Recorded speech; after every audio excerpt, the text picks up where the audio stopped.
السلام علیکم ورحمۃ اللہ وبرکاتہ. نحمده ونصلي على رسوله الكريم اما بعد فاعوذ باللہ من الشیطان الرجیم بسم اللہ الرحمن الرحیم رب اشرح لي صدری ويسر لي امری واحلل عقدۃ من لسانی یفقهوا قولی. ہمارا آج کا موضوع ہے دل کی تنگی، سینے کی گھٹن اور اس کا علاج. اس دنیا میں جب سے انسان آیا ہے وہ مختلف طرح کے حالات سے گزرتا ہے. کبھی انسان صبح اٹھتا ہے تو اس کا دل بہت خوش ہوتا ہے اور کبھی ایک عجب سی اداسی ہوتی. بظاہر کوئی سبب نظر نہیں آتا اور اگر بعض اوقات کوئی سبب یا وجہ ہوتی ہے تو بھول بھی چکا ہوتا ہے، مگر لاشعور سے اس کے اثرات اٹھ کر شعور پر آتے ہیں اور انسان پریشان ہو جاتا ہے. بعض اوقات انجانے وسوسوں کا شکار ہوتا ہے، انہونے قسم کے تفکرات اور توہمات کا شکار ہوتا ہے اور بیٹھے بیٹھے ایک خوف کا شکار ہوتا ہے. کبھی اسے لوگوں کی باتیں ستاتی اور یہ سب کے ساتھ ہوتا ہے، کوئی نیک ہو یا بد، اچھا ہو یا برا، ہر ایک پر یہ کیفیت آتی. دنیا میں اللہ سبحانہ وتعالی نے انسانوں میں سے سب سے زیادہ بڑا مقام پیغمبروں کو دیا اور پیغمبروں میں سے بھی سب سے بڑا مقام رسول اللہ صلی اللہ علیہ وسلم کا ہے کہ جن کو اللہ سبحانہ وتعالی نے 7 آسمانوں کے اوپر ایسے مقام پر بلایا جہاں کوئی مقرب فرشتہ بھی نہ پہنچ سکا.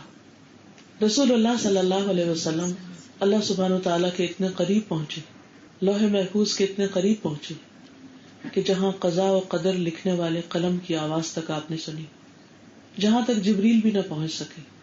اتنا بلند مقام آپ کو دیا گیا اور آپ نیکی، عبادت، تقوی کے اعلیٰ ترین مقام پر فائز تھے، اخلاق کی بلندیوں پر فائز تھے.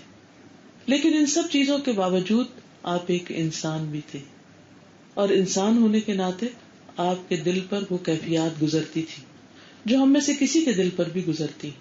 اور خصوصاً جب کوئی اچھا کام آپ کرنے جائیں اور لوگ اس کے بارے میں غلط فہمی کا شکار ہوں اور اس پر باتیں بنائیں یا ہنسیں یا مذاق اڑائیں یا اس کو اپروو نہ کریں، اور خاص طور پر اس دور میں جب کہ دین بالکل اجنبی ہو گیا، جیسا کہ نبی صلی اللہ علیہ وسلم نے ایک جگہ پر فرمایا تھا کہ بدأ الاسلام غریبا وسیعود غریبا فطوبی للغرباء.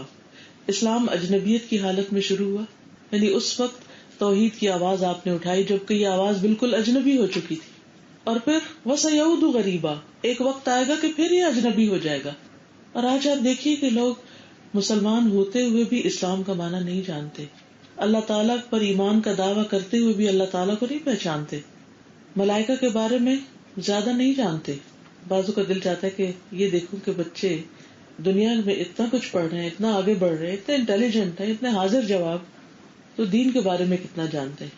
اور دین کے بارے میں کسی کے کیا معلومات ہیں، ہم سب کو اپنا اپنا جائزہ لینے کے لیے یہ دیکھنا چاہیے کہ سب سے پہلی چیز ایمان، اس کے بارے میں ہمارا علم کتنا ہے، اس کی تفصیلات اور اس کی وضاحتوں کو ہم کتنا جانتے ہیں.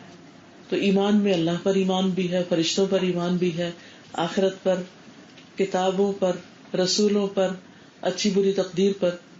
اگر ہمارے بچے ایمان کی بنیادی چیزوں کی تفصیل بھی نہیں جانتے تو اس سے آگے وہ پھر کس دین پر ہیں؟ یہ وہ چیزیں ہیں جن کے بارے میں ہم سب کو اچھی طرح تفصیل کے ساتھ معلوم ہونا چاہیے. پھر اس کے بعد اسلام کیا ہے، احسان کیا ہے، دین کی باقی تفصیلات کیا ہیں. تو عام طور پر یہ معلومات ہم واجبی طور پر، معمولی طور پر جان لیتے ہیں، اس سے آگے نہیں جانتے. تو اس سے یہ پتہ چلتا ہے کہ آپ نے جو یہ فرمایا تھا کہ دین جو ہے وہ اجنبی ہو جائے گا، وسیعود غریبا، لوگ اس کے بارے میں نہیں جانیں گے، ایسے جیسے کوئی اسٹرینجر ہوتا ہے. تو دین ہمارا اپنا ہوتے ہوئے بھی ہم اگر اس کے بارے میں نہیں جانتے، اور مسلمان گھرانوں میں ہی وہ اجنبیت ہو گئی اس سے کہ دنیا بھر کی چیزوں کے بارے میں معلومات ہے لیکن اپنے ہی دین کے بارے میں، ایمان کے بارے میں، اس کی تفصیلات کے بارے میں علم نہیں، تو یہ ایک خطرناک بات ہے. بہرحال ایسے دور میں جب کوئی شخص، یعنی افسوس کی بات تو یہ ہے کہ جب کوئی شخص دین کی طرف آنے لگتا ہے، اس کو سمجھنے کی کوشش کرتا ہے، اس کو اپنانے کی کوشش کرتا ہے، تو اس وقت اس پر ہر طرف سے بوچھاڑ ہو جاتی. بعض اوقات اس پہ باتیں بنائی جاتی ہیں، مذاق اڑایا جاتا ہے، تانے دیے جاتے ہیں. تو ان باتوں کا نتیجہ کیا ہوتا ہے؟ انسان کا دل تنگ پڑنے لگتا ہے، وہ گھبرانے لگتا ہے، وہ سوچتا ہے میں جاؤں تو کدھر جاؤں. اور آپ دیکھیے کہ دلچسپ بات یہ ہے کہ اللہ سبحانہ وتعالیٰ قرآن مجید میں حضور صلی اللہ علیہ وسلم کو تسلی دیتے ہوئے فرماتے ہیں. سورۃ الحجر آیت نمبر 97 99 میں اللہ تعالیٰ فرماتے ہیں، آیات کی پہلے تلاوت سنیے، پھر اس کے بعد میں اس کی وضاحت کروں گی. وَلَقَدْ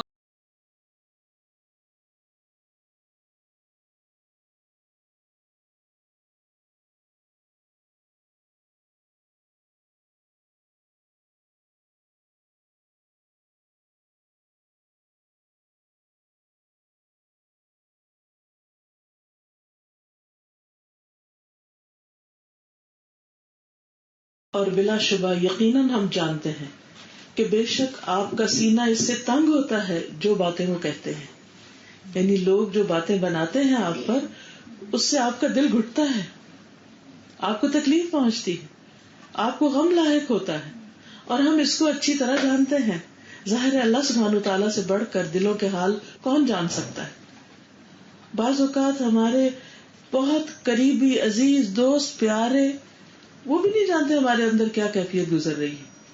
ہسبینڈ وائف کا رشتہ کتنا قریب کا ہوتا ہے. اللہ تعالیٰ فرماتے ہیں ہن لباس لکم وانتم لباس لہن، وہ تمہارا لباس ہے تم ان کا لباس. اتنے قریبی رشتے، لیکن ان کو بھی نہیں پتا ہوتا، ایک دوسرے کا نہیں پتا ہوتا کہ دل کی حالت کیا ہے.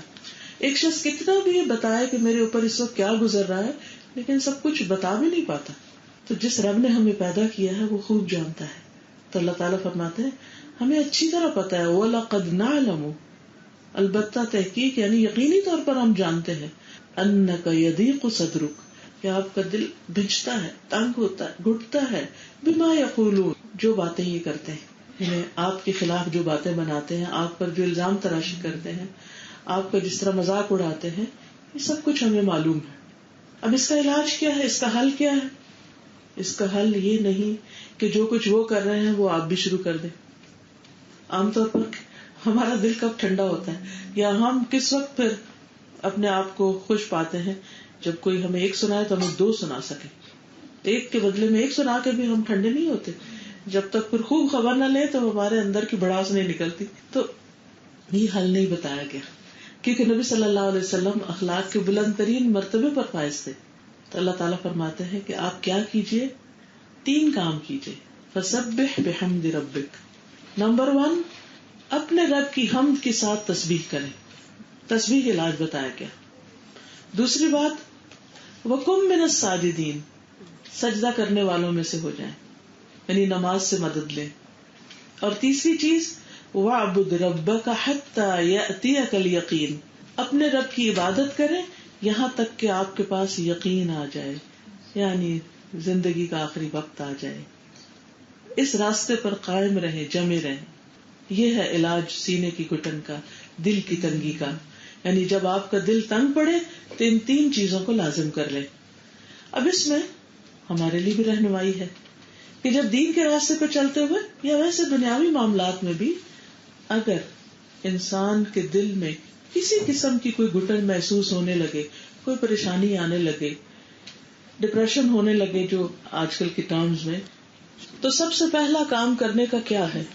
جب دل تنگ ہو، غمگین ہو، اداس ہو، پریشان ہو، تو نمبر 1 تسبیح کریں. قرآن مجید میں اللہ سبحانہ و تعالیٰ نے نبی صلی اللہ علیہ وسلم کو 2 مواقع پر تسبیح کا حکم دیا. ایک غم کے موقع پر، دوسرا فتح کے موقع پر، خوشی کے موقع پر. تو مومن 2 حالتوں میں سے ایک حالت میں ہوتا ہے، یا اچھی حالت میں یا تکلیف کی حالت میں، یا غم ہوتا ہے یا خوشی ہوتی. تو دونوں مواقع پر کیا کرنا ہے؟ اللہ کی تسبیح بیان کرنی. غم کا موقع تو یہ ہو گیا، خوشی کا موقع کون سا ہے؟ اذا جاء نصر اللہ والفتح ورأيت الناس يدخلون في دين الله افواجا فسبح بحمد ربك واستغفر انه كان توابا. کہ جب اللہ کی فتح اور مدد آ جائے اور آپ دیکھیں کہ لوگ دین میں فوج در فوج داخل ہونے لگے. ایک وہ وقت تھا کہ مذاق اڑایا جا رہا تھا، آپ اجنبی ہو گئے تھے، اور ایک وہ وقت ہے کہ آپ کا مشن کامیاب ہو گیا، آپ فتح سے ہمکنار ہو گئے. تو دونوں مواقع پر کیا کرے؟ فسبح بحمد ربک، اپنے رب کی حمد کے ساتھ اس کی تسبیح کریں. فسبح، تسبیح کا کیا مطلب ہوتا ہے؟ تسبیح کے دو معنی. ایک ہے اللہ سبحانہ وتعالیٰ کی تعریف کرنا، اس کی خوبیوں کو بیان کرنا. دوسرا ہے ہر قسم کے نقص اور عیب سے اس کو پاک قرار دینا، کہ اللہ سبحانہ وتعالیٰ کی جتنی بھی صفات ہیں وہ ان میں کمال رکھتا ہے، کامل ہے. اور پھر تسبیح کے ساتھ حمد کا ذکر جو خاص طور پر آیا، تو ہم تعریف کرنے کو کہتے ہیں، اور ہم اس تعریف کے لیے کہا جاتا ہے یا اس کی تعریف کے لیے استعمال ہوتا ہے جس کے اندر کمال بھی ہو اور وہ صاحب انعام بھی ہو، یعنی ہر لحاظ سے پرفیکٹ، اور یہ اللہ سبحانہ وتعالیٰ کے سوا کوئی نہیں. اور دوسری طرف کمال کے علاوہ صاحب انعام، یعنی نعمتیں دینے والا، انعام کرنے والا، دینے والا ہو، جنرس ہو. تو ہمیں جو کچھ ملا ہے صرف مجھے اور آپ کو نہیں، پوری دنیا کو. وما بکم من نعمت فمن اللہ، تمہارے پاس کوئی بھی جو نعمت ہے وہ اللہ کی طرف سے ہے. تو جتنی بھی نعمتیں ہیں ان سب پر کیا کریں؟ اللہ تعالیٰ کا شکر ادا کرے، اللہ کی تعریف کرے. فسبح بحمد ربک. اور پھر اس میں عملی طور پر کیا کرنا ہے؟ یعنی ایک دل میں تو یہ ہو کہ جس رب کو میں پکار رہا ہوں وہ رب ہر چیز پر قادر ہے، وہ حی قیوم ہے، زندہ ہے، قائم رکھنے والا ہے، وہ ہر چیز پر پوری قدرت رکھتا ہے، زمین و آسمان کی ہر چیز کا مالک ہے، ہر چیز کا مکمل علم رکھتا ہے، کوئی چیز بھی اس کے حکم اور اس کی قدرت سے باہر نہیں. لہذا میں اس رب کو پکار رہا ہوں. اور پھر زبان سے کیا کہے؟ سبحان اللہ، سبحان اللہ و بحمدہ، سبحان اللہ والحمد للہ ولا الہ الا اللہ واللہ اکبر. یعنی اس ذکر کی کثرت کر دینی چاہیے غم اور دکھ کے موقع پر. رسول اللہ صلی اللہ علیہ وسلم نے فرمایا، جس نے سبحان اللہ و بحمدہ دن میں 100 مرتبہ کہا اس کے گناہ معاف کر دیے جاتے ہیں، خواہ سمندر کی جھاگ برابری کیوں نہ ہو. یعنی انسان تو ہر وقت خطائیں کرتا ہے، اور یہ ہمارے گناہ ہی ہوتے ہیں، ہماری اپنی زیادتیاں ہوتی ہیں کہ جس کی وجہ سے ہمارے لیے مشکلات آتی ہیں، کیونکہ اللہ سبحانہ وتعالیٰ کسی پر ظلم نہیں کرتا. تو ان مشکلات اور ان بوجھوں کو ہٹانے کا طریقہ کیا ہے؟ اللہ سبحانہ وتعالیٰ کا ذکر کیا جائے اور اس کی تسبیح کی جائے.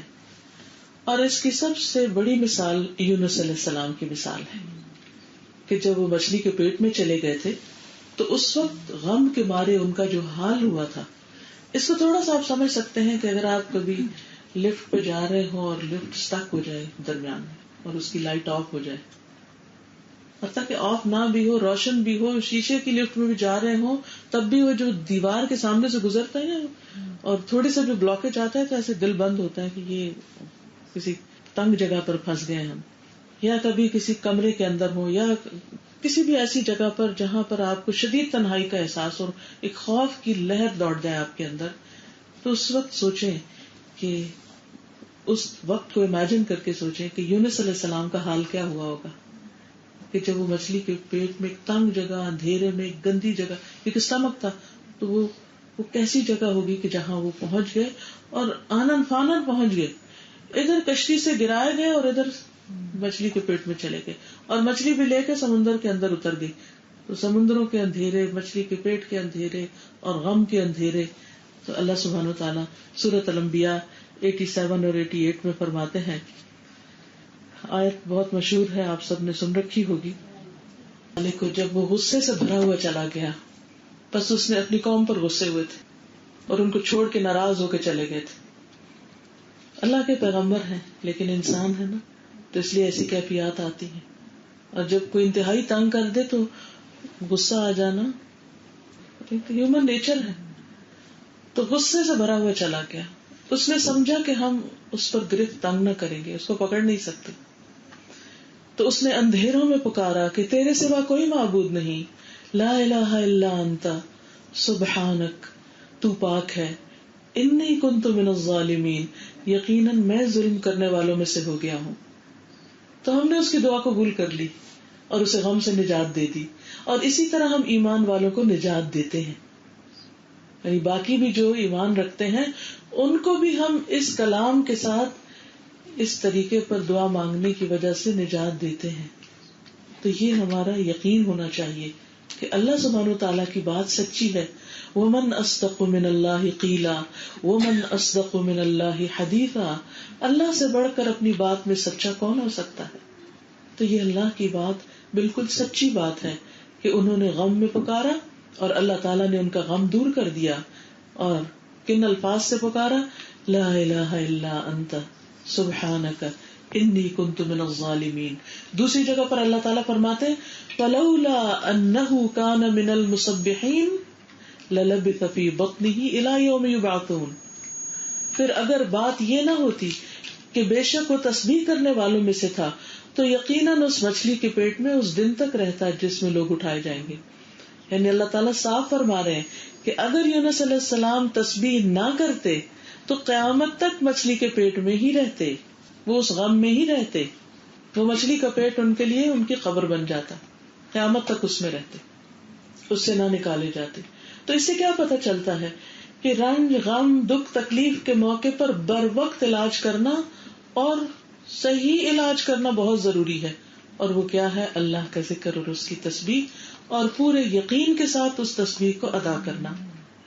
نبی صلی اللہ علیہ وسلم نے فرمایا وہ جو ذنون یعنی یونس علیہ السلام کی دعا ہے جب وہ مچھلی کے پیٹ میں تھے, یعنی لا الہ الا انت سبحانک انی کنت من الظالمین, جب بھی کوئی مسلمان کسی معاملے میں ان الفاظ کے ساتھ اپنے پروردگار سے دعا کرے تو وہ دعا اس کے لیے ضرور قبول ہوگی. یہ مسند احمد کی روایت ہے کہ ضرور اس کا غم دور کیا جائے گا, اس کی مشکل آسان کی جائے گی. اور ویسے بھی حقیقت یہ ہے کہ اللہ کی یاد, اللہ کا ذکر دلوں کے لیے اطمینان کا باعث ہے, ڈر, غم, خوف دور کرنے کا نسخہ ہے. رسول اللہ صلی اللہ علیہ وسلم نے فرمایا جو شخص رات سے خوف کھائے کہ وہ اسے پریشان کرے گی, بعض اوقات ایسا ہوتا ہے نا انسان اکیلا گھر میں رہ جاتا ہے یا ویسے اندھیرے سے ڈر لگتا ہے یا کہیں ٹریولنگ میں ہے اور راستے میں ایسی جگہ پر رک گئی ہے گاڑی جہاں اندھیرا ہی اندھیرا ہے, تو جو شخص رات سے خوف کھائے کہ وہ اسے پریشان کرے گی, یا مال کے ساتھ بخل کرے کہ وہ خرچ ہو جائے گا یعنی پیسے جانے کا غم ہو, یا دشمن کے سامنے بزدلی کرے کہ وہ اسے قتل کر دے گا, تو اسے چاہیے کہ وہ اس قول کی کثرت کر دے. یعنی جب بھی انسان یہ محسوس کرے کہ وہ دوسرے اس پر غالب آ جائیں گے یا اس کا کوئی نقصان ہو جائے گا, یعنی کسی بھی قسم کا وہم, فکر, غم جو بعض اوقات اچانک ہی دل میں آ جاتا ہے, فوراً تسبیح شروع کر دینی چاہیے, چاہے آیت کریمہ ہو, چاہے سبحان اللہ و بحمدہ ہو, چاہے لا الہ الا اللہ ہو. پھر نہ صرف یہ کہ غموں کو دور کرنے کا ذریعہ ہے بلکہ اللہ سبحانہ تعالیٰ سے قرب کا احساس بھی ہوتا ہے اللہ کے ذکر سے. رسول اللہ صلی اللہ علیہ وسلم نے فرمایا تم اللہ کی عظمت کا جو ذکر کرتے ہو یعنی اللہ کی بڑائی بیان کرتے ہو, تسبیح, تہلیل اور تحمید کے الفاظ کہتے ہو, وہ عرش کے ارد گرد چکر لگاتے ہیں. یعنی ہمارا یہ منہ سے نکلے ہوئے یہ لفظ یہاں نہیں رہتے, یہ عرش کے گرد پہنچ جاتے ہیں. ان کی ایسی بھنبھناہٹ ہوتی ہے جیسے شہد کی مکھیوں کی بھنبھناہٹ ہوتی ہے. کبھی آپ نے اس کو سنا ہوگا کر کے, وہ اپنے کہنے والے کا اللہ کے ہاں ذکر کرتے ہیں, یعنی اللہ تعالیٰ کو یاد دلاتے ہیں. تو اللہ تعالیٰ فرماتے ہیں نا فاذکرونی اذکرکم, تم میرا ذکر کرو, مجھے یاد کرو, میں تمہیں یاد کروں گا. تو یہ کلمات وہاں پہنچ جاتے ہیں اور یاد کراتے ہیں. کیا تم میں سے کوئی شخص اس بات کو پسند نہیں کرتا کہ ایک چیز مسلسل اللہ کے ہاں اس کا ذکر کرتی رہے؟ تو جو چاہتا ہے کہ اس کا ذکر اللہ کے ہاں ہوتا رہے وہ پھر ان کلمات کی تسبیح کرتا رہے. پھر یہ اللہ کی رحمت پانے کا ذریعہ ہے. حمیزہ بنت یاسر اپنی دادی یسارہ سے روایت کرتی ہیں اور وہ مہاجرات میں سے تھی, یعنی مکہ سے ہجرت کر کے گئی تھی, کہ رسول اللہ صلی اللہ علیہ وسلم نے ہم سے فرمایا تم لوگ تسبیح یعنی سبحان اللہ و بحمدہ یا سبحان اللہ بھی, تحلیل لا الہ الا اللہ, اور تقدیس یعنی کہ اللہ سبحانہ تعالیٰ کی پاکی بیان کرنا, اور انگلیوں کے پوروں پر گنا کرو, یعنی انگلیوں پر گنا کرو, اس لیے کہ قیامت کے دن ان سے سوال کیا جائے گا. ہاتھ بولیں گے نا اور یہ انگلیاں بولیں گی. اس زمانے میں تو شاید لوگوں کو سمجھ نہ آتا کہ انگلیاں کیسے بولیں گی. آج جو ہمارے آئی فون بولتے ہیں یا ہمارے ٹیپ ریکارڈر بولتے ہیں تو یہ بات سمجھنا کچھ مشکل نہیں. انگلیاں بولیں گی اور تم غافل نہ ہونا کیونکہ اس سے تم اسباب رحمت گنوا دو گی. یعنی اگر اللہ کا ذکر نہیں کیا تو رحمت کا سبب ہے یہ ذکر، تو یہ ضائع ہو جائے گا. پھر آسمان کے دروازوں کا کھلنا. ابو ہریرہ رضی اللہ عنہ سے روایت ہے کہ نبی صلی اللہ علیہ وسلم نے فرمایا جب بھی بندہ خالص ہو کر لا الہ الا اللہ کہتا ہے، لا الہ الا اللہ، یعنی جب ہر طرف سے تنگ ہو جاتا ہے نا تو تنہائی میں آ بیٹھے اور اپنے رب کو پکارے لا الہ الا اللہ، تو آسمان کے دروازے کھول دیے جاتے ہیں یہاں تک کہ وہ عرش تک پہنچ جاتا ہے کلمہ، جب تک انسان کبیرہ گناہوں سے بچتا رہے. یعنی اس کی پکار، اس کی فریاد فوراً پہنچتی. پھر اسی طرح الحمدللہ کہنا میزان کو بھر دیتا ہے. سبحان اللہ اور الحمدللہ کہنا آسمان اور زمین کے درمیان جتنی جگہ ہے سب کو بھر دیتا ہے. یعنی اتنی بڑی چیز ہے، اتنے بڑے کلمات ہیں یہ، لیکن عام طور پر ہمیں یقین چونکہ نہیں ہوتا اس لیے ان کی ویلیو نہیں کرتے، ان کو اس توجہ کے ساتھ نہیں پڑھتے. بعض اوقات پڑھتے بھی ہیں، دھیان کہیں ہوتا ہے، سن کچھ اور رہے ہوتے ہیں، دیکھ کچھ اور رہے ہوتے ہیں، کر کچھ اور رہے ہوتے ہیں، اور صرف سبحان اللہ کہہ رہے ہوتے ہیں. ٹھیک ہے، نہ کہنے سے وہ بہتر ہے. میں نہیں کہتی کہ نہیں کہنا چاہیے ایسے، اور انسان کسی آئیڈیل ٹائم کا انتظار کرے کہ جب کوئی مسئلہ نہیں ہوگا تو پھر بیٹھ کے کروں گا. وہ ہماری زندگیوں میں کم ہی ہوتا ہے. لیکن جتنا وقت ملے، جہاں ملے، جب ملے، کوشش یہ کرنی چاہیے کہ جو کہہ رہے ہیں وہ ذرا سوچ بھی لیں. اگر 100 دفعہ پڑھا اور اس میں سے 7 دفعہ ہی سوچ لیے تو بھی بڑی بات ہے. پھر اسی طرح ایک اور روایت میں آتا ہے کہ رسول اللہ صلی اللہ علیہ وسلم نے فرمایا اپنا بچاؤ حاصل کر لو، اپنے آپ کو پروٹیکٹ کر لو. صحابہ نے کہا اللہ کے رسول صلی اللہ علیہ وسلم کیا دشمن آ گیا؟ کیونکہ مدینہ پر ہر وقت دشمنوں کے آنے کا خوف اور ایک افواہیں اڑا کرتی تھی، تو ان کا دھیان فوراً انہی کی طرف گیا. آپ نے فرمایا نہیں، تمہارا بچاؤ جہنم سے سبحان اللہ والحمد للہ ولا الہ الا اللہ واللہ اکبر یہ پڑھو. یعنی یہ پڑھنا تمہارے لیے آگ سے بچاؤ کا ذریعہ ہے، کیونکہ یہ کلمات قیامت کے دن تمہارے پیچھے آ کر تمہارا بچاؤ کریں گے. اور یہی کلمات باقیات صالحات ہیں. وہ قرآن مجید میں آتا ہے نا المال والبنون زینت الحیات الدنیا، مال اور بیٹے دنیا کی زندگی کی رونق ہے. والباقیات الصالحات خیر عند ربک ثوابا وخیر املا. تو اس لیے ان کلمات کو بھولنا نہیں چاہیے. عموماً یہ ہوتا ہے کہ بال بچوں کی مصروفیات میں، دنیا کے کاموں میں ہم ذکر کرنا بھول جاتے ہیں یا ایکٹیو ذکر کرنا بھول جاتے ہیں. تو یہ کلمات قیامت کے دن ہمارے فائدے کے ہیں جب مال اور بیٹے کام نہیں آئیں گے. یوم لا ينفع مال ولا بنون، جس دن مال اور بیٹے کام نہیں آئیں گے بلکہ دور بھاگ جائیں گے. یوم یفر المرء من اخیہ وامہ وابیہ، جس دن انسان بھاگ جائے گا اپنی ہی ماں سے، اپنے ہی باپ سے، اپنے ہی بیٹے سے، اپنی ہی بیوی سے، کوئی کسی کو نہیں پوچھے گا. تو اس دن انسان کا یہ کیا ہوا ذکر اس کے کام آئے گا. پھر اسی طرح انسان جو ہے وہ اللہ سبحانہ و تعالیٰ کا ایک طرح سے مقروض ہے. تو تسبیحات کے ذریعے انسان دراصل اپنے آپ کو آزاد بھی کرواتا ہے. رسول اللہ صلی اللہ علیہ وسلم نے فرمایا بے شک بنی آدم کے ہر انسان کو، یعنی آدم کی اولاد کے ہر انسان کو 360 جوڑوں پر پیدا کیا گیا ہے. پس جو شخص اللہ اکبر، الحمد للہ، لا الہ الا اللہ، سبحان اللہ، استغفر اللہ کہے اور مسلمان کے راستے سے پتھر یا کانٹا یا ہڈی ہٹا دے یا نیکی کا حکم دے یا برائی سے روکے تو یہ اس کے 360 جوڑوں کے شمار کے برابر ہے. اور وہ اس دن جب شام کرے گا تو اپنے نفس کو جہنم کی آگ سے دور کر لے گا. یعنی یہ چھوٹے چھوٹے کام، چھوٹی چھوٹی نیکیاں جن کو ہم معمولی سمجھتے ہیں، یہ بھی اکٹھی ہو کر انسان کے لیے آگ سے رہائی کا باعث بنے گی. پھر اسی طرح گناہوں کو جھاڑنے کا ذریعہ بھی ہے. انس رضی اللہ عنہ سے روایت ہے کہ رسول اللہ صلی اللہ علیہ وسلم ایک ایسے درخت کے پاس سے گزرے جس کے پتے سوکھ چکے تھے، تو آپ نے اس پر لاٹھی ماری جس سے پتے جھڑنے لگے. پھر آپ نے فرمایا الحمد للہ وسبحان اللہ ولا الہ الا اللہ واللہ اکبر. اس کو پڑھنے سے بندے کے گناہ اس طرح جھڑتے ہیں جس طرح اس درخت کے پتے جھڑے. اچھا، اس سے یہ بھی پتا چلتا ہے کہ نبی صلی اللہ علیہ وسلم کی تعلیم دینے کا انداز کتنا نیچرل تھا اور ایکٹیویٹی بیسڈ تھا، کہ پہلے آپ نے درخت کے پتے جھاڑ کے ان کو پورا سین دکھایا اور پھر وہ جب ایسی کوئی چیز نظر آتی ہے تو انسان پوری طرح متوجہ ہو جاتا ہے. اور خصوصاً پتوں کا گرنا کبھی بھی آپ اگنور نہیں کر سکتے. اگر آپ کسی روڈ سے بھی جا رہے ہو نا اور پتے گر رہے ہو تو اب لازماً غور کریں گے ان پر. تو نبی صلی اللہ علیہ وسلم نے پتے گرا کے پہلے پھر ان کو بتایا کہ تم اگر یہ تسبیحات پڑھو گے تو تمہارے گناہ بھی پتوں کی طرح جھڑ جائیں گے, گر جائیں گے. اور پھر ایک اور روایت میں تو آتا ہے کہ 1000 خطائیں گرانے کا ذریعہ ہے. سعد رضی اللہ تعالیٰ عنہ سے روایت ہے کہ ہم آپ صلی اللہ علیہ وسلم کے پاس تھے تو آپ نے فرمایا تم میں سے کوئی ہر دن 1000 نیکیاں کمانے سے کیا عاجز ہے, کما سکتا ہے؟ تو آپ کے پاس بیٹھے لوگوں میں سے کسی نے پوچھا کہ یہ کیسے ممکن ہے کہ ہر روز ہم 1000 نیکیاں کریں, یعنی مطلب یہ کہ 1000 نیکی کے کام کریں. تو آپ نے فرمایا جو شخص 100 مرتبہ سبحان اللہ پڑھتا ہے اس کے لیے 1000 نیکیاں لکھی جاتی ہیں یا اس کی 1000 خطائیں مٹا دی جاتی ہیں. اور ویسے تو ہم ہر نماز کے بعد 33 بار پڑھتے ہیں, تو 5 نمازوں میں جب ہم 33 بار پڑھتے ہیں تو 100 سے زیادہ مرتبہ تو اسی طرح ہو جاتا ہے. لیکن ویسے بھی اگر صبح شام انسان ذکر کرے یا جب بھی خالی ہو, اور خصوصاً جب غم دکھ اور پریشانی ہو, اس وقت سب کام چھوڑ کر یکسوئی کے ساتھ بیٹھ کر کثرت کے ساتھ تسبیح کرے حتیٰ کہ دل کا غبار اور بوجھ اٹھ جائے اور انسان بالکل اس طرح ریلیکس ہو کر باہر آئے, بالکل ایسے جیسے اس نے کوئی شاور لیا.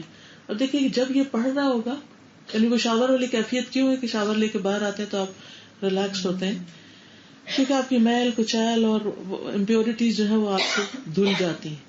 تو یہ تسبیحات پڑھنے سے بھی گناہ دھلتے ہیں نا, تو انسان لٹرلی اس کی روح ہلکی ہوتی ہے, اس کا دماغ ہلکا ہو جاتا ہے, اس کی فکر اور پریشانیاں ختم ہونے لگتی ہیں. اللہ سبحانہ وتعالیٰ نے اس کو مخلوق کا رزق بھی بتایا. اللہ کے نبی نوح علیہ السلام کی وفات کا وقت جب قریب آیا تو انہوں نے اپنے بیٹے کو کہا کہ سبحان اللہ و بحمدہ کا ورد کرتے رہنا, کہ یہ ہر چیز کی نماز ہے اور اس کے ذریعے مخلوق کو رزق ملتا ہے. قرآن مجید میں آتا ہے نا کہ کل قد علم صلاتہ و تسبیحہ, ہر ایک نے اپنی نماز اور تسبیح کا طریقہ جان لیا ہے کہ اس نے تسبیح کیسے کرنی ہے. ساری مخلوق کو پتا ہے اس نے تسبیح کیسے کرنی ہے. اور پھر ایک اور جگہ پر آتا ہے وَإِن مِّن شَيْءٍ إِلَّا يُسَبِّحُ بِحَمْدِهِ, کوئی چیز ایسی نہیں جو اللہ کی تسبیح نہ کر رہی ہو. وَلَٰكِن لَّا تَفْقَهُونَ تَسْبِيحَهُمْ, تم ان کی تسبیح نہیں سمجھتے. تو اگر ہر چیز اللہ کی تسبیح کر رہی اور ہم اس سے غافل ہیں تو پھر کیسے ہو سکتا ہے کہ ہمارا دل خوش رہ سکے, کہ ہم غموں سے آزاد ہو سکے. پھر بدترین مخلوق تسبیح نہیں کرتی, کیونکہ ساری مخلوق کرتی ہے تو جو نہیں کرتا وہ بدترین مخلوق کہلائی. عمرو بن ابسہ کہتے ہیں رسول اللہ صلی اللہ علیہ وسلم نے فرمایا جب بھی سورج چڑھتا ہے اللہ کی ہر مخلوق اللہ عز و جل کی تسبیح بیان کرتی, اس کی حمد کرتی, لیکن شیطان میں سے اور اولاد آدم میں سے آتا قسم کے لوگ نہیں کرتے. بس میں نے اولاد آدم میں سے ایسے لوگوں کے بارے میں سوال کیا تو آپ نے فرمایا بدترین مخلوق یا اللہ کی مخلوق میں سے بدترین لوگ ہیں کہ جو ہر دن اللہ کی تسبیح نہیں کرتے, اللہ کی تعریف نہیں کرتے, اللہ کا ذکر نہیں کرتے, کیونکہ جو کچھ ان کے پاس ہے وہ کس کا دیا ہو. وَمَا بِكُم مِّن نِّعْمَةٍ فَمِنَ اللَّهِ, تمہارے پاس کوئی جو نعمت ہے, ہاں تمہاری آنکھیں ہیں یا کان ہے یا دل ہے, یا اللہ نے جو تمہیں ہدایت دی ہے یا چلنے پھرنے کی قوت دی ہے یا ایون کھانے پینے اور دنیا کی نعمتوں سے مستفید ہونے کی جو صلاحیت بخشی ہے, یہ سب کچھ کس کا دیا ہوا ہے. اور اگر وہ لے لے تو کون واپس دے سکتا ہے, کون لوٹا سکتا ہے. جب اس نے سب کچھ دیا تو ہمیں سوچنا چاہیے کہ ہم کیا کر رہے ہیں, اور اگر ہم کچھ کریں بھی تو اس کے فائدے کا کچھ بھی نہیں ہے, پھر وہ خود ہماری طرف لوٹ کے آنے والا ہے. تو غم اور دل کی تنگی اور گھٹن کا سب سے بہترین علاج کیا ہے؟ تسبیح کرنا. اور اس لیے بھی کہ ساری کائنات کر رہی, اگر وہ کر رہے ہیں اور ہم نہیں کریں گے تو ہم تو پیچھے رہ جائیں گے, وہ سارے ہم سے بہتر ہو جائیں گے. پھر آپ دیکھیں کہ جو فرشتے اللہ کی تسبیح کرتے ہیں قرآن مجید ان کے بارے میں آتا ہے کہ وہ دم لیتے ہی نہیں, رکتے ہی نہیں, کبھی چھوڑتے ہی نہیں. اور آپ کو یاد ہوگا کہ جب اللہ سبحانہ وتعالیٰ نے فرشتوں کو جمع کیا اور ان کے سامنے اپنا ارادہ رکھا کہ میں آدم کو پیدا کرنے والا ہوں, تو انہوں نے کیا کہا تھا, وَنَحْنُ نُسَبِّحُ بِحَمْدِكَ وَنُقَدِّسُ لَكَ, ہم آپ کی تسبیح کرتے ہیں تعریف کے ساتھ اور پاکی بیان کرتے ہیں. آپ کیوں انسان کو پیدا کر رہے ہیں, نہیں ہم یہ کام کر رہے ہیں، اور کس طرح کرتے ہیں کہ کسی وقت پاز ہی نہیں لیتے، بریک ہی نہیں لیتے، کرتے چلے جا رہے کرتے چلے جا رہے ہیں. تو جس رب کی اتنی تسبیح ہو رہی ہے کہ ساری کائنات لگی ہے، فرشتے بھی لگے ہوں، اس کو ہماری تسبیح کی ضرورت ہوگی؟ اس کو نہیں ضرورت، لیکن ہمیں ضرورت ہے. تو اپنی خاطر، اپنے فائدے کے لیے، اور چونکہ یہ اللہ تعالیٰ کا بتایا ہوا علاج ہے، کر کے دیکھیے، آزما کے دیکھیے. دوسرا علاج ہے کثرت سجود، سجدوں کی کثرت، نماز کی پابندی اور فرائض کے علاوہ نوافل بھی. کیونکہ بندہ سب سے زیادہ اپنے رب کے قریب سجدے میں ہوتا ہے، اور سب سے زیادہ انسان اپنے رب کے آگے تواضع کی حالت میں، عاجزی کی حالت میں سجدے میں ہی ہوتا ہے. اسی لیے اللہ سبحانہ وتعالی سورۃ العلق کی آیت 19 میں فرماتے ہیں کلا لا تطعہ واسجد واقترب. اب دیکھیے کہ انسان جس سے محبت کرتا ہے کیا چاہتا ہے کہ وہ اس کے قریب ہو. تو اگر ہم اللہ تعالیٰ سے محبت کے دعوے میں سچے ہیں تو ہم کیا چاہیں گے کہ ہم اللہ تعالیٰ کے قریب ہوں، اللہ ہمارے قریب ہو. اور وہ فرماتا ہے کہ وہ قریب و مجیب ہے، وہ قریب بھی ہے اور جواب بھی دیتا ہے، دعائیں قبول بھی کرتا ہے. تو اس کا قرب پانے کے لیے، اس کے قریب ترین ہونے کے لیے سجدہ کرنے کی ضرورت ہے، اور سجدہ نماز میں ہی ہوتا ہے.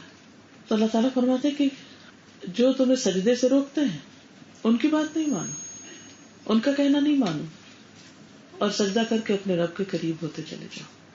اور یہاں سجدہ بول کے اصل میں نماز مراد ہے، یعنی نماز ادا کرو، کیونکہ سجدے کے بغیر نماز ہوتی نہیں. تو سجدہ اور نماز کا سب سے بڑا فائدہ یہ ہے کہ انسان اپنے رب کے قریب ہو جاتا ہے. اسی وجہ سے آپ دیکھیں کہ شیطان سب سے زیادہ جو کام مشکل بناتا ہے وہ نماز ہی. بعض لوگ ایک گھنٹہ جم میں ایکسرسائز کرتے ہیں، سخت مشقت کرتے ہیں اور خوشی سے کرتے ہیں یا ناخوشی سے، لیکن نماز میں سستی کرتے ہیں، نماز کے وقت تک جاتے ہیں، نماز کی طرف نہیں جاتے. تو کس قدر بدبختی کی بات ہے. لیکن کیوں نہیں جاتے؟ کیونکہ شیطان ان کو یہ بہت مشکل بنا کے دکھاتا ہے. اور جیسے قرآن مجید میں آتا ہے نا وَإِنَّهَا لَكَبِيرَةٌ إِلَّا عَلَى الْخَاشِعِينَ، ہے ہی بھاری چیز، بڑی چیز ہے، مگر خشوع کرنے والوں کے لیے، ان کے لیے بڑی نہیں. نماز روشنی بھی ہے، حدیث میں آتا ہے الصلاۃ نور، پھر اللہ کی یاد کا ذریعہ ہے. سورۃ طٰہٰ میں اللہ تعالیٰ فرماتے اننی انا اللہ لا الہ الا انا فاعبدنی واقم الصلاۃ لذکری. بے شک میں ہی اللہ ہوں. جب موسیٰ علیہ السلام سے اللہ تعالیٰ بات کر رہے تھے نا تو اس وقت فرمایا یہ میں ہی ہوں اللہ، میرے سوا کوئی معبود نہیں، میری عبادت کرو اور میری یاد کے لیے نماز قائم کرو. انسانوں کو جب ہم یاد کرتے ہیں تو کیا کرتے ہیں؟ فون کرتے ہیں، فون اٹھاتے ہیں، میسج کرتے ہیں، فون کرتے ہیں، بات کرتے ہیں. کوئی بھی ایک نارمل کال کتنی دیر کی ہوتی؟ 5 منٹ سے لے کر 1 گھنٹے تک کی ہو سکتی. کوئی پتہ چلتا ہے کتنی دیر بات کی؟ جب کال بند کرتے ہیں تو کہتے ہیں 10 منٹ ہو گئے تھے، اتنی دیر بات کی. لیکن اگر کبھی دل تنگ ہو اور ہمیں خیال آ بھی جائے کہ ذرا نماز پڑھ لیں تو ہم کہتے ہیں بہت ٹائم لگ جائے گا، چاہے اتنی دیر بیٹھ کے سوچتے رہیں کچھ نہ کریں، لیکن اٹھ کے نماز نہیں پڑھتے. 2 نفل پڑھنے میں کتنی دیر لگتی؟ 5 منٹ. ایک دوست کو ایک کال کرنے میں جتنی دیر لگتی ہے اتنی دیر 2 رکعت پڑھنے میں لگتی.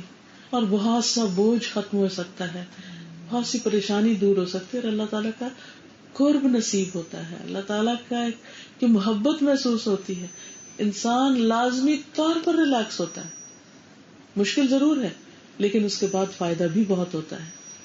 خود اللہ سبحانہ وتعالیٰ سورۃ البقرہ 153 میں فرماتے ہیں یا ایھا الذین آمنوا استعینوا بالصبر والصلاۃ ان اللہ مع الصابرین. اے لوگوں جو ایمان لائے ہو، صبر اور نماز کے ساتھ مدد طلب کرو. یعنی جب کوئی پریشانی آئے، دکھ اور تکلیف ہو تو نماز کے ساتھ مدد حاصل کرو. بے شک اللہ تعالیٰ صبر کرنے والوں کے ساتھ ہے، اللہ کی مدد آ جائے گی ان کو. انبیاء، صالحین، یہ سب نیک لوگ، اللہ کے نیک بندے اسی نسخے پر عمل کرتے رہے، اور انہی کا راستہ بہترین راستہ ہے کیونکہ ان پر اللہ تعالیٰ نے انعام فرمایا ہے. حضرت حذیفہ کہتے کہ نبی صلی اللہ علیہ وسلم کو جب کوئی مسئلہ درپیش ہوتا، کوئی مسئلہ، تو آپ نماز پڑھنا شروع کر دیتے. ہمیں جب کوئی مسئلہ درپیش ہوتا ہے تو ہم کیا کریں؟ ٹیلی فون کرتے ہیں، مشورے لیتے ہیں. اچھا مشورہ کوئی دے دے تو پھر اس پر عمل بھی نہیں کرتے. بعض اوقات پسند کا مشورہ تو پھر کر لیتے ہیں، ناپسند کا تو نہیں کرتے. مشورے میں نقصان ہو جائے تو پھر دوسرے کی شامت آتی کہ اس نے کہا تھا. مشورے بھی آپ کی مرضی کے مطابق دیتے ہیں، جو آپ پسند کر رہے تھے نا اسی میں ہاں ملاتے ہیں، وہی ٹھیک ہے، وہی ٹھیک ہے. کیونکہ دوسرا کڑوا ہوتا ہے تو پھر وہ مشکل ہوتی ہے. تو تمام انبیاء کے بارے میں آتا ہے کانوا اذا فزعوا، کہ جب ان پہ کوئی گھبراہٹ آتی، کوئی پریشانی آتی، فزعوا الی الصلاۃ، وہ نماز کی طرف دوڑتے تھے. تو نیکسٹ ٹائم یاد رکھنا ہے کہ سب سے پہلے نماز اور اس کے بعد کسی سے بات، کسی کو فون بھی بعد میں کرنا ہے. رسول اللہ صلی اللہ علیہ وسلم نے فرمایا ابراہیم علیہ السلام نے سارہ علیہ السلام کو ساتھ لے کر جب ہجرت کی تو ایک ایسی بستی میں پہنچے جس میں بادشاہوں میں سے ایک بادشاہ یا ظالموں میں سے ایک ظالم وہاں پر رہتا تھا. اس نے ابراہیم علیہ السلام کے پاس یہ حکم بھیجا کہ سارہ کو ان کے پاس بھیج دے، بری نیت کے ساتھ. اب وہ آپ کیا کرتے، کیونکہ بادشاہ تھا تو آپ نے سارہ کو بھیج دیا. تو وہ بادشاہ ان کے پاس کھڑا ہوا تو وہ کھڑی ہو کر وضو کر کے نماز پڑھنے لگی. سمجھ آئی؟ ایک عورت کے لیے سب سے مشکل وقت کیا ہو سکتا ہے. تو آپ دیکھیے کہ کس طرح عام طور پر لوگ مسئلہ پوچھتے ہیں کہ اگر کسی عورت کی عزت کو خطرہ ہو تو کیا وہ خودکشی کر سکتی. یہ بات آپ نے بھی سنی ہوگی کہ بہت دفعہ ہی سنتے ہیں، یا پاکستان جب بن رہا تھا اس وقت بھی کہا جاتا ہے کہ بہت عورتوں نے کنویں میں چھلانگے لگا کے خودکشی کر لی تاکہ ان کی عزت محفوظ رہ جائے. تو عموماً لوگ پوچھتے ہیں کہ عزت محفوظ کرنے کے لیے کیا ہم ایسا کر سکتے ہیں. اب آپ دیکھیے کہ ایک خودکشی کا راستہ ہے اور ایک وہ ہے جو حضرت سارہ کا راستہ ہے. حضرت سارہ کے اوپر یہی کیفیت آ گئی تھی، ان کی عزت کو خطرہ ہو گیا تھا کیونکہ اس بادشاہ کو کسی نے بتایا کہ وہ بہت خوبصورت عورت ہے. تو بادشاہ کو جو ہی پتا چلا اس نے کہا کہ اسے میرے پاس بھیج دے. تو ابراہیم علیہ السلام کو اس نے حکم بھیج دیا کہ میرے پاس بھیج دو اپنی بیوی کو. انہوں نے بھیج دیا. تو وہ پہنچی تو وضو کر کے نماز پڑھنا شروع کر دیا. انہوں نے کہنے لگی اے اللہ اگر میں تجھ پر اور تیرے رسول پر ایمان رکھتی ہوں تو مجھ پر اس کافر کو مسلط نہ کر. کہتے ہیں کہ بادشاہ کا سانس گلے میں پھنسنے لگ گیا، یہاں تک کہ گر کے ایڑیاں رگڑنے لگا. وہ کچھ نہ کر سکا ان کا. اور پھر جب وہ جانے لگی تو ساتھ حضرت ہاجرہ کو دیا. ایسا کیوں ہے کہ ہمیں مشکل وقت میں ذکر، نماز، تسبیح یاد نہیں رہتی، ہم اللہ کو گڑ گڑا کے نہیں پکارتے. اور یہاں پر آپ دیکھیے کہ وہ وسیلہ پکڑتی ہے ایمان کا کہ اللہ اگر تو جانتا ہے کہ میرا تجھ پہ ایمان ہے، تیرے رسول پر ایمان ہے، تو پھر مجھے اس مصیبت سے نجات دے. بعض اوقات ہم دین کے راستے میں ہوتے ہیں اور ہم دین کی وجہ سے مشکل میں آ جاتے ہیں تو دین کو وسیلہ نہیں بناتے کہ اللہ میں تیرے راستے پر ہوں، میں سب سے ہٹ کر، سب کو چھوڑ کر تیری طرف متوجہ ہوئی. اگر تو مجھے تنہا چھوڑ دے گا، تو میری مدد نہیں کرے گا تو میں کیا کروں گی. تو دیکھیے کیسے نہیں دعا سنی جاتی. لیکن ہمیں پکارنا نہیں آتا، ہم اس وقت یہی بھول جاتے، شیطان بھلوا دیتا. پھر سجدوں کی کثرت سے مدد، صرف دنیا کے لیے نہیں آخرت کے لیے بھی. تو ربیعہ بن کعب اسلمی کہتے ہیں کہ میں رسول اللہ صلی اللہ علیہ وسلم کے پاس رات گزارتا تھا، آپ کے لیے استنجا اور وضو کا پانی بھر کے لاتا تھا. تو ایک دن آپ نے فرمایا کہ مانگو. تو میں نے عرض کیا کہ میں جنت میں آپ کا ساتھ چاہتا ہوں. آپ نے فرمایا اس کے علاوہ کچھ اور مانگو. میں نے عرض کیا بس یہی چاہتا ہوں. دوبارہ پوچھا، اگلے دن پوچھا، پھر وہی مانگا، جنت ہی چاہتا ہوں اور کچھ نہیں چاہیے. تو آپ نے فرمایا اگر میرے ساتھ جنت میں رہنا چاہتے ہو تو سجدوں کی کثرت سے میری مدد کرو. تو اس سے یہ پتہ چلتا ہے کہ نہ صرف یہ کہ دنیا میں بلکہ آخرت میں انسان کے لیے کامیابی کی کنجی ہے نماز، یعنی سجدوں کی کثرت. مادان بن ابی طلحہ کہتے ہیں کہ میں صوبان سے ملا، میں نے ان سے عرض کیا مجھے کوئی حدیث سناؤ، امید ہے کہ اللہ تعالیٰ مجھے اس سے نفع عطا فرمائیں گے. وہ کہتے ہیں کہ وہ خاموش رہے. پھر میں نے یہی عرض کیا تو وہ خاموش رہے. پھر میں نے عرض کیا مجھے کوئی حدیث سنائے، وہ پھر خاموش رہے. پھر مجھے فرمانے لگے تم اللہ کے لیے سجدہ کیا کرو، کیونکہ میں نے رسول اللہ صلی اللہ علیہ وسلم کو یہ فرماتے ہوئے سنا ہے جو بندہ بھی اللہ تعالیٰ کو ایک سجدہ کرے تو اللہ تعالیٰ اس سجدے کی وجہ سے اس کا ایک درجہ بلند فرما دیتے ہیں اور ایک خطا معاف کر دیتے ہیں. تو درجوں کی بلندی کا ذریعہ ہے. اچھا وہ بار بار اصرار کر رہے تھے اور وہ خاموش کیوں تھے؟ تاکہ طلب اور بڑھ جائے اور پھر جو بتایا جائے وہ مان لیا جائے، اس پر عمل بھی ہو جائے. اب آپ دیکھیں کہ اس کمیونیکیشن کے دور میں انفارمیشن کی بھرمار ہے، بھرمار، ہر طرف سے انفارمیشن پور ہو رہی اور عمل اتنا ہی کم ہو گیا. ہم سب بہت کچھ جاننے لگ گئے لیکن کرتے نہیں ہیں، جس کے نتیجے میں پھر ہمارا حال نہیں بدلتا، ہم وہیں کا وہیں کھڑے ہوتے. پھر اسی طرح سجدوں کی وجہ سے انسان اللہ کی حفاظت میں ہوتا ہے، اللہ کے ذمے میں ہوتا ہے. رسول اللہ صلی اللہ علیہ وسلم نے فرمایا جس نے صبح کی نماز پڑھی وہ اللہ کے ذمے میں ہے، اللہ اس کی حفاظت کا ذمہ لیتا ہے، کوئی اس کا کچھ نہیں بگاڑ سکتا. بس اللہ تم سے اپنی حفاظت کے بارے میں کسی چیز کا مطالبہ نہ کرے، جس سے یہ مطالبہ کرے گا یقیناً اسے اپنی گرفت میں لے گا اور اس کو منہ کے بل جہنم میں گرائے گا. پھر اسی طرح یہ ہے کہ رحمت پانے کا ذریعہ ہے. جب انسان سمجھے کہ وہ رحمت کا محتاج ہے اور زیادہ محتاج ہے تو پھر نماز کی طرف توجہ کرے. وَأَقِيمُوا الصَّلَاةَ وَآتُوا الزَّكَاةَ وَأَطِيعُوا الرَّسُولَ لَعَلَّكُمْ تُرْحَمُونَ. پھر اسی طرح انسان جب نماز میں کھڑا ہی ہوتا ہے تو اللہ تعالیٰ کی رحمت اس کی طرف متوجہ ہو جاتی ہے. دا مومنٹ آپ اللہ اکبر کر کے ہاتھ باندھتے تو آپ سمجھے کہ آپ اللہ کی رحمت تلے آ گئے. حدیث میں آتا ہے جب تم میں سے کوئی آدمی نماز کے لیے کھڑا ہوتا ہے تو رحمت الہی اس کی طرف متوجہ ہو جاتی ہے. کتنا بھی بڑا غم، فکر، پریشانی ہو، وضو کرے اور مصلی پہ کھڑے ہو جائیں، پھر دیکھیں اللہ کی مدد آتی ہے کہ نہیں آتی. پھر راحت و سکون کا باعث ہے. نبی صلی اللہ علیہ وسلم نے نماز کو آنکھوں کی ٹھنڈک قرار دیا. آپ حضرت بلال سے کہا کرتے تھے کہ بلال نماز کی اقامت کہو اور ہمیں اس سے راحت پہنچاؤ، ہمیں خوشی پہنچاؤ. نماز کے وقت کا اعلان کرو تاکہ ہم خوش ہو جائیں، نماز پڑھ کے ٹھنڈے ہو جائیں، سکون میں آ جائیں. کیونکہ انسان اپنے گناہوں کی آگ بھڑکاتا رہتا ہے، پھر اس کو اس آگ کو بجھانے کی ضرورت ہوتی، پھر اسی طرح بار بار یہ سلسلہ چلتا رہتا ہے. لیکن ہمیں سوچنا چاہیے کہ کیا ہمارے لیے بھی آذان راحت کا باعث ہے؟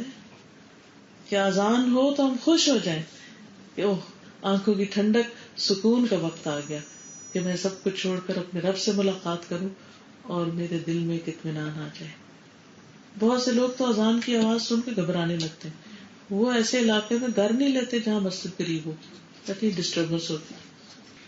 اور بعض علاقوں میں تو اب تک مسجدیں بنی بھی نہیں.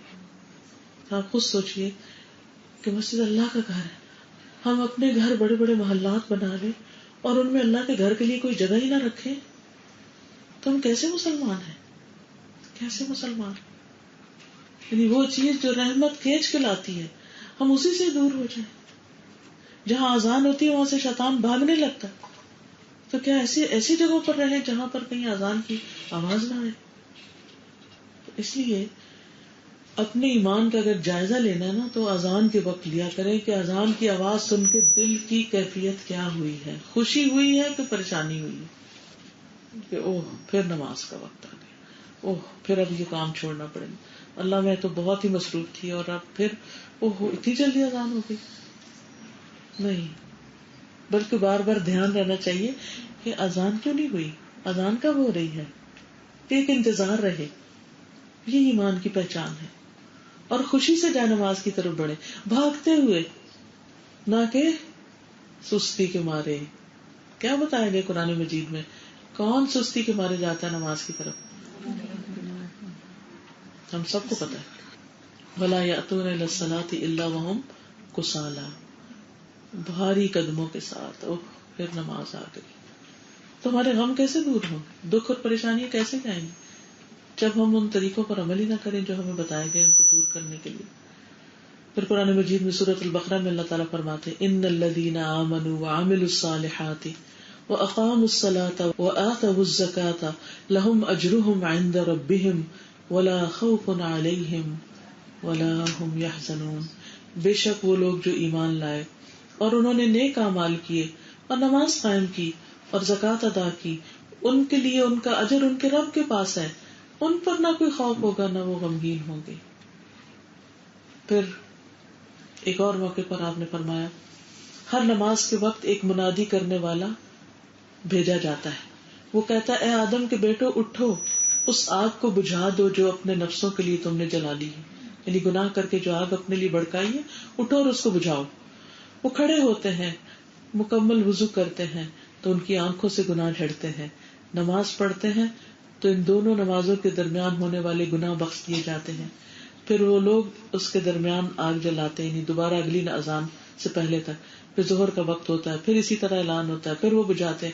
پھر عصر کا وقت ہوتا ہے, پھر اس وقت تک جو گناہ کیے ہوتے ہیں, پھر وہ پھر مغرب, پھر عشاء, پھر صبح تک. تو یہ جو اللہ تعالیٰ نے دن کے مختلف کناروں پر ہمارے لیے یہ موقع رکھا اور اس کو فرض قرار دے دیا, یہ اسی لیے ہے کہ ہم ساتھ کے ساتھ اپنی صفائی دھلائی کرتے جائیں. اسی لیے فرمایا جو دن میں 5 مرتبہ نہائے اس کے جسم پہ کیا میل رہے گی. تو یہ 5 دفعہ ایمانی شاور لینا ہے. اور پھر آپ نے فرمایا بعض لوگ بھلائی کی حالت میں رات گزارنے والے ہیں اور بعض شر کی حالت میں. ظاہر جو نماز پڑھے بغیر سوئے وہ شر کی حالت میں رات گزار رہے ہیں. پھر یہ کہ انسان کو ہلکا کرنے کا باعث ہے. حدیث میں آتا ہے بندہ جب نماز کے لیے کھڑا ہوتا ہے تو اس کے سارے گناہ لا کر اس کے کندھے پہ رکھ دیے جاتے ہیں.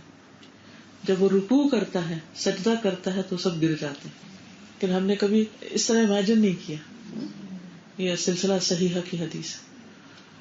پھر گھبراہٹ دور کرنے کا ذریعہ قرآن مجید میں اللہ تعالیٰ فرماتے ہیں ان الانسان خلق ہلوعا اذا مسہ الشر جزوعا واذا مسہ الخیر منوعا الا المصلین الذین هم علی صلاتهم دائمون. بلا شبہ انسان تھوڑا دلا بنایا گیا, چھوٹی سی بات اس کو اپسٹ کر دیتی ہے. جب اسے کوئی تکلیف پہنچتی ہے تو گھبرا اٹھتا ہے, اور اس گھبراہٹ میں بعض اوقات انسان بڑے بڑے فیصلے کر لیتا ہے. اور جب مال ملتا ہے تو بخیل بن جاتا ہے, سوائے نماز ادا کرنے والوں کے کہ ان کے دلوں میں وسعت ہوتی ہے. وہ جو اپنی نماز پر ہمیشہ اختیار کرنے والے, یعنی بہت پابندی کے ساتھ اس کو ادا کرتے ہیں. پھر فرشتوں کی دعائیں ملتی ہیں نماز پڑھنے والوں کو. نبی صلی اللہ علیہ وسلم نے فرمایا جو شخص نماز کے بعد اپنی جائے نماز پہ بیٹھا رہتا ہے, یعنی بعد میں بھی تسبیحات کرتا ہے, ذکر کرتا ہے, تو فرشتے اس پر صلات پڑھتے رہتے ہیں. فرشتوں کی اس پر صلات کیا ہے, اے اللہ اسے معاف کر دے, اے اللہ اس پہ رحم کر دے. یعنی انسان نماز پڑھ چکا ہے, وہ خود بھی اپنے لیے دعا کر رہا ہے اور فرشتے بھی ساتھ کر رہے ہیں, تو اس کو بھی محسوس کیا کرے کہ اس وقت میرے لیے اور بھی دعائیں کر رہے ہیں. ہم ایک ایک کی منت کر رہے ہیں میرے لیے دعا کرنا. تو کہاں ہم ایک کام کرنا شروع کرتے ہیں اور خود بخود دعائیں آنے لگتی ہیں. اور پھر وہ اگر اگلی نماز کا انتظار کرتا ہے تو فرشتے اس پر اس وقت تک صلات پڑھتے رہتے ہیں. جیسے حرم میں لوگ ہوتے ہیں, ایک نماز کے بعد ایک نماز کے لیے بیٹھے رہتے ہیں وہاں پر, انہیں نماز کے علاوہ کوئی چیز نہیں بٹھاتی, کیونکہ نہیں ہوتا ہے اٹھیں گے جگہ چلی جائے گی, تو اس لیے وہیں بیٹھ کے انتظار کرتے رہتے. کسی چیز کی کوئی اٹریکشن انہیں وہاں سے نہیں اٹھاتی, کوئی نیند کی اٹریکشن, کھانے کی, کسی اور چیز کی. بیٹھے ہیں. تو کبھی ان بیٹھے ہوئے لوگوں کو دیکھ کر سوچا کریں کہ جتنی دیر بیٹھے ہیں اتنی دیر ان کے لیے فرشتے دعائیں کرتے جا رہے ہیں کہ اللہ ان کو معاف کر دے, اللہ ان پہ رحم کر دے, اللہ ان کو معاف کر دے, ان کو اوپر رحم کر دے. پھر یہ کہ انسان کو برائی اور بے حیائی سے بھی روکتی ہے, برائیوں کو دور کرنے کا ذریعہ ہے. پھر اسی طرح بری صفات انسان کے اندر سے ختم ہوتی. تو اس لیے غم, دکھ, بوجھ, سینے کی تنگی, ان سب چیزوں کا علاج نماز میں ہے. اور ویسے بھی آپ دیکھیں کہ جب آپ وضو کرتے ہیں, پانی آپ کے جسم کو چھوتا ہے, میل کو چیل اترتا ہے, تو کچھ تھکاوٹ تو اسی وقت اتر جاتی ہے, کچھ سکون اس میں آ جاتا ہے. اور اس کے بعد جب آپ کھڑے ہو کر پڑھتے ہیں, ذکر اذکار کرتے ہیں, ساتھ آپ کی ایکسرسائز بھی ہو رہی ہوتی, اور جب آپ نماز پڑھ کے اٹھتے ہیں تو یقیناً اپنے آپ کو ہلکا محسوس کرتے ہیں. تو اگر کوئی فرض نمازوں کی پابندی کرتا رہے تو بھی بڑے مسئلے حل ہو جاتے ہیں, اور وقت کی پابندی کے ساتھ, اور اس کے علاوہ جب اس کا دل چاہے, سوائے زوال کے اوقات کے. تیسرا علاج ہے عبادت پر دوام, یعنی کنٹینیوٹی. یہ نہیں کبھی کچھ کر لیا اور کرا تو بہت کچھ کر لیا اور پھر سب کچھ چھوڑ چھاڑ کے بیٹھ گئے, پھر کسی دن جوش آیا تو پھر بہت کچھ کر لیا اور پھر چھوڑ دیا. نہیں, پابندی, کنسسٹنسی, کنٹینیوٹی. اور اس کے بارے میں اللہ تعالیٰ فرماتے ہیں سورۃ الانعام آیت نمبر 125 میں, اللہ تعالیٰ کا ارشاد ہے, اسے راہ دکھائے, اسے گائیڈ کرے, اسے کوئی ڈائریکشن دے, اسے نفع مند علم دے, اس کا سینہ اسلام کے لیے کھول دیتا ہے, اس کا دل کھل جاتا ہے. اسے دین کی باتوں سے محبت ہونے لگتی، اس کے اندر وسعت آنے لگتی، اس کو ایک خوشی نصیب ہوتی، اور جسے چاہتا ہے کہ گمراہ کر دے اور اس کا سینہ تنگ کر دیتا ہے، گھٹا ہوا ہو جاتا ہے، گویا وہ مشکل سے آسمان میں چڑھ رہا ہے. اسی طرح اللہ ان لوگوں پر گندگی ڈال دیتا ہے جو ایمان نہیں لاتے، یعنی پھر ان کے اندر دل کی تنگی اور گھٹن اور ایک سختی آ جاتی ہے. اور سینے کا بوجھل ہونا یا دل کا گھٹنا یہ انسان کے لیے دنیا کا سب سے بڑا مسئلہ ہے. آج آپ دیکھیں کہ بے شمار لوگ دل کی تنگی اور پریشانی کا شکار ہوتے ہیں. نہ دن کو چین آتا ہے اور نہ رات کو چین آتا ہے، نہ نیند سکون کی ہوتی ہے اور نہ دن کے وقت کوئی آرام نصیب ہوتا ہے. وجہ کیا ہے؟ اللہ کے ذکر سے منہ موڑنا، عبادت میں غفلت برتنا. حدیث میں آتا ہے نبی صلی اللہ علیہ وسلم نے فرمایا، اے ابن آدم، میری عبادت کے لیے اپنے آپ کو فارغ کر لو، وقت نکالو، میں تیرے سینے کو بے نیازی سے بھر دوں گا، دل کو مطمئن کر دوں گا اور تمہارا فقر دور کر دوں گا، یعنی تمہاری محتاجی دور کر دوں گا. اور اگر تو نے ایسا نہ کیا تو میں تیرے سینے میں مصروفیات بھر دوں گا، طرح طرح کے اندیشے اور فکر پا کے، اور تیرا فقر زائل نہیں کروں گا، تیری محتاجی دور نہیں کروں گا. اور محتاجی کسی بھی چیز کی ہو سکتی. پھر اسی طرح انسان جب عبادت کرتا ہے تو اس کا حق ہے کہ اللہ ایسے بندے کو عذاب نہ دے اور اس کے لیے آسانی فرمائے.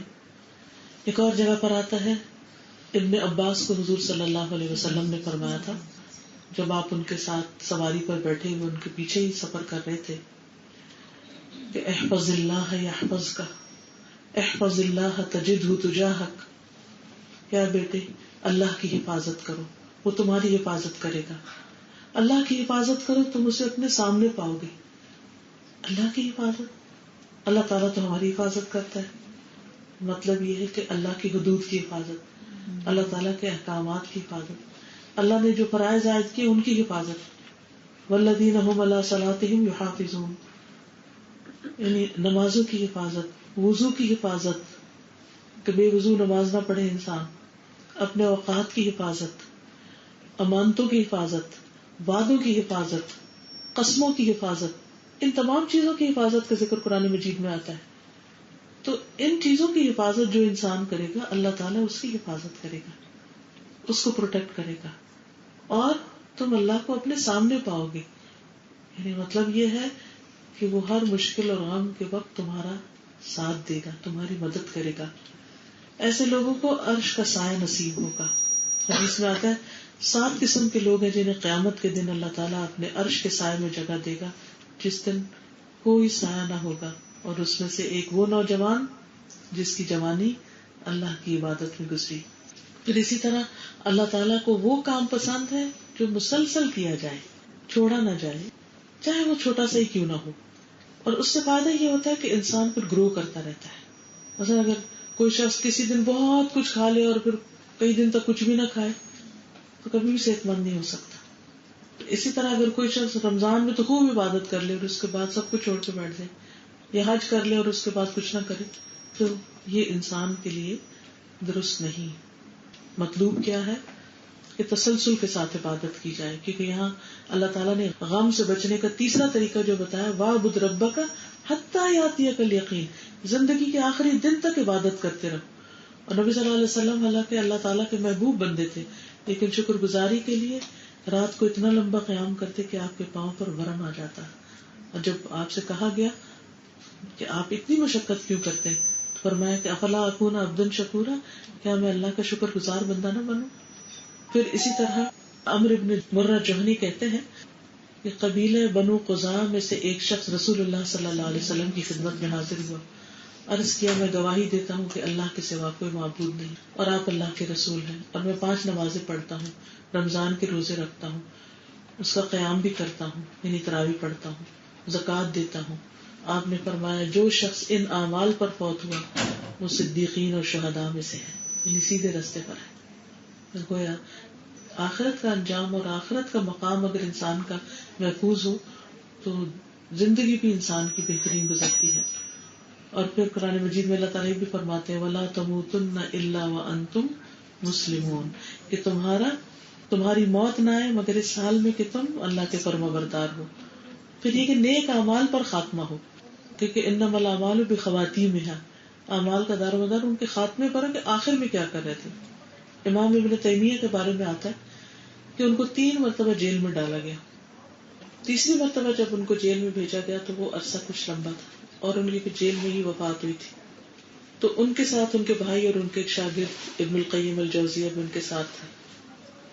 تو ان کے بھائی روایت کرتے ہیں کہ ابن تیمیہ نے میرے ساتھ 80 مرتبہ قرآن پڑھا تھا. 80 بار. ہم نے شاید ساری زندگی 80 بار نہ پڑھا. اگر ہم سال میں صرف ایک قرآن ختم کرتے ہیں تو ہماری زندگی مثلاً 40 سال ہے تو ہم نے 10 سال کی عمر میں بھی قرآن شروع کیا ہو سال میں ایک دفعہ پڑھنا تو کتنے پڑھے ہوں گے کل. یا رمضان میں ایک کر لیتے ہیں تو 2. تو بہرحال انہوں نے کچھ ہی عرصے میں 80 قرآن مجید ختم کیے. اور کہتے ہیں کہ 81ویں بار جب وہ سورۃ القمر کی ان آیات پر پہنچے جو آخری آیات ہیں، ان المتقین فی جنات و نہر، کہ متقی لوگ جنتوں اور نہروں میں ہوں گے، یعنی ایسی جنتوں میں جن کے نیچے نہریں بہ رہی ہوں گی. اور پھر فی مقعد صدق عند ملیک مقتدر، سچائی کی جگہ پر، سچے مقام پر، بہترین مقام پر، اس با اقتدار بادشاہ کے پاس، یعنی اللہ سبحانہ وتعالی کے پاس ان کا مقام ہوگا. کہتے ہیں جب وہ اس آیت پر پہنچے تو ان کی روح پرواز کر گئی اور وہ اپنے جیل میں رہنے پر شکر ادا کرتے تھے. قلعے میں بند تھے وہ. کہتے ہیں میں اگر یہ پورا قلعہ سونے کا بھر کے اللہ کی راہ میں صدقہ کر دوں اس شکر پر کہ مجھے انہوں نے جیل میں بھیج دیا ہے، کہ میرے پاس عبادت کا وقت مل گیا مجھے، تو بھی میں شکر ادا نہیں کر سکتا. اور ان لوگوں کے حق میں دعا کرتے تھے کہ اللہ ان کا بھلا کرے. اور وہ کہا کرتے تھے کہ میری جنت میرے سینے میں ہے، میرے دشمن میرا کچھ نہیں بگاڑ سکتے، میں جہاں بھی ہوں میری جنت میرے ساتھ ہے. اگر مجھے قتل کر دیں گے تو میں شہید ہو جاؤں گا، اور اگر میرا ایگزائل کر دیں گے، مجھے نکال دیں گے تو میرے لیے سیاحت ہے، میں اور ملک دیکھوں گا جا کے. اور اگر مجھے آئسولیٹ کر دیں گے، سب سے ہٹا کر اکیلے جیل میں ڈال دیں گے، تو وہ میری رب کے ساتھ خلوت ہے، میرا رب میرے ساتھ ہے، میں اس سے باتیں کروں گا. تو انسان بعض اوقات جب زیادہ غموں میں گھر جاتا ہے تو عبادت بھی بھول جاتا ہے. بعض لوگ ہوش و حواس میں نہیں رہتے غم یا دکھ کی کثرت سے، اپنے کوئی شوق میں چلے جاتے ہیں اور کئی قسم کی بیماریاں پیدا ہو جاتی ہیں. لیکن جو شخص اپنی زندگی میں اپنے رب سے راضی ہو گیا، رضیت باللہ ربا وبالاسلام دینا وبمحمد النبی صلی اللہ علیہ وسلم، تو اس کے لیے پھر موت بھی اللہ سے ملاقات کا ذریعہ ہو جاتی ہے اور وہ اس کی تیاری میں بھرپور طریقے سے لگ جاتا ہے. تو وَاعْبُدْ رَبَّكَ حَتَّىٰ يَأْتِيَكَ الْيَقِينُ، اور پھر اچھے کام کرتے ہوئے اسی حال میں اللہ سے جا ملتا ہے. حذیفہ کہتے ہیں کہ ایک مرتبہ میں نے اپنا سینہ نبی صلی اللہ علیہ وسلم کے لیے تکیہ بنا رکھا تھا. آپ نے فرمایا جو شخص لا الہ الا اللہ کا اقرار کرے اللہ کی رضا چاہنے کے لیے اور اسی پر اس کا اختتام ہو تو وہ جنت میں داخل ہوگا. جو شخص اللہ کی رضا کے لیے ایک دن کا روزہ رکھے اور اسی حال میں چلا جائے تو وہ جنت میں داخل ہوگا. جو شخص اللہ کی رضا کے لیے صدقہ کرے اور اسی پر اس کا اختتام ہو تو وہ جنت میں داخل ہوگا. یعنی آخری عمل جو کچھ ہوگا اس کے مطابق انسان اٹھے. اور اگر احرام کی حالت میں کوئی فوت ہو جائے تو قیامت کے دن تلبیہ پکارتا وہ اٹھے گا. جو شخص اللہ کے راستے میں ہجرت کرے گا وہ اسی طرح اللہ تعالیٰ فرماتا ہے کہ اگر اسے اس حال میں موت آ جائے تو اللہ پر اس کا اجر ثابت ہو گیا. ایک اور روایت میں آتا ہے کہ 3 قسم کے آدمیوں کا ذمہ اللہ پر ہے. جو شخص اللہ کی راہ میں جہاد کے لیے نکلا اس کا ذمہ اللہ پر ہے، اگر اس کی وفات ہو جائے تو اس کو جنت میں داخل کرے گا یا اجر و ثواب اور غنیمت کے ساتھ واپس لوٹائے گا. دوسرا وہ آدمی جو مسجد کی طرف گیا تو وہ بھی اللہ کے ذمے میں ہے، اگر اس کی وفات ہو جائے تو اللہ اس کو جنت میں داخل کرے گا کیونکہ وہ اللہ کے راستے پر ہے یا اجر و ثواب کے ساتھ لوٹائے گا. تیسرا وہ آدمی جو سلام کے ساتھ اپنے گھر میں داخل ہوا تو اللہ عز و جل اس کا ضامن ہے، یعنی گھر میں داخل ہوتے وقت اس نے سلام کیا تو بھی اللہ کی پروٹیکشن میں ہے. اور پھر آپ دیکھیے کہ جس شخص کو کلمہ نصیب ہو جائے آخری وقت میں، جس شخص کا آخری کلام لا الہ الا اللہ ہو وہ بھی جنت میں داخل ہوگا. تو اس لیے بہت ضروری ہے کہ ہم موت کے لیے ہر وقت تیار رہیں اور کوشش کریں کہ اچھے کاموں میں زندگی بسر ہو. اور جہاں کوئی ایسی چیز ہے جو اللہ کی نافرمانی ہو رہی ہے تو اس سے فوراً نکلنے کی کوشش کریں کہ اللہ اس حال میں ہماری روح نہ لینا کہ تو ہم سے ناراض ہو. تو غم کے دکھ کے 3 پائیدار علاج ہیں. ایک غم اور دکھ دنیا کا ہے اور ایک آخرت کا ہے. دنیا کے اگر کسی بھی طرح کم ہو جائے, اگر موت اچھی حال میں نہ آئی تو پھر آخرت کا کیا بنے گا جو ہمیشہ کے لیے انسان کے ساتھ اس کی خوشی یا غم اس کے ساتھ لگ جائے گا. تو اس لیے نمبر 1 تسبیحات, اور اس وقت یقین کے ساتھ تسبیح پڑھنی ہے کہ جیسے یونس علیہ السلام کو اللہ نے غم سے آزاد کیا. اور نمبر 2 نماز کہ وہ آنکھوں کی ٹھنڈک. اور نمبر 3 آخری دم تک اللہ کی عبادت. کبھی نہ سمجھے کہ بہت کر لیا, بہت نیک بن گئے, اب کافی ہے. نہیں, کبھی بھی کافی نہیں. ساری زندگی بھی سجدے میں پڑے رہے تو کافی نہیں. اور اس کے ساتھ ساتھ رنج و غم سے بچنے کی دعائیں. یہ جو ایاک نستعین کتاب ہے اس میں بھی رنج و غم کی ازالے کی دعائیں. آئی فون پر ایپ بھی موجود ہے ایاک نستعین, اس میں بھی یہ دعائیں موجود ہیں جس میں اللہم انی اعوذ بک من الہم والحزن والعجز والکسل والجبن والبخل وذل الدین وغلبۃ الرجال. پھر اسی طرح اللہم لا سہل الا ما جعلتہ سہلا وانت تجعل الحزن سہلا اذا شئت. پھر لا الہ الا انت سبحانک انی کنت من الظالمین. پھر اسی طرح اللہ اللہ ربی لا اشرک بہ شیئا. اور پھر نبی صلی اللہ علیہ وسلم پر جب کوئی کرب اور دکھ اور غم ہوتا تو آپ فرماتے لا الہ الا اللہ العظیم الحلیم, لا الہ الا اللہ رب العرش العظیم, لا الہ الا اللہ رب السماوات ورب الارض ورب العرش الکریم. اور پھر حضرت عائشہ فرماتی ہے کہ نبی صلی اللہ علیہ وسلم ان الفاظ سے دم کیا کرتے تھے امسح البأس رب الناس بیدک الشفاء لا یکشف الکرب الا انت. اے لوگوں کے رب اس تکلیف کو دور کر دے. یعنی آپ اپنے اوپر بھی, اپنے سینے پہ یا اپنے دل پہ یا جہاں بھی ہے تو ہاتھ رکھ کے خود کو خود بھی دم کر سکتے ہیں کہ اللہ اس تکلیف کو دور کر دے, شفا تیرے ہی ہاتھ میں ہے, اس دکھ کو تیرے سوا کوئی دور نہیں کر سکتا. تو انشاءاللہ اللہ سبحانہ وتعالی ہر طرح کے غم, ڈپریشن اور پریشانی سے نجات عطا فرمائے گا. وآخر دعوانا ان الحمدللہ رب العالمین. ہم نے جو کچھ پڑھا اللہ تعالیٰ ہمیں عمل کی توفیق عطا فرمائے, اور اس گھر پر اللہ تعالیٰ اپنی خیر و برکت اور رحمت نازل فرمائے. اور جتنی بھی بہنیں آئی ہیں ان کے دلوں میں جو دعائیں ہیں, نیک تمنائیں ہیں, اللہ تعالیٰ ان کو پورا کرے, اور آپ سب کو اللہ اپنی رحمت کے سائے میں رکھے. سبحانک اللہم و بحمدک اشہد ان لا الہ الا انت استغفرک و اتوب الیک. السلام علیکم و رحمۃ اللہ.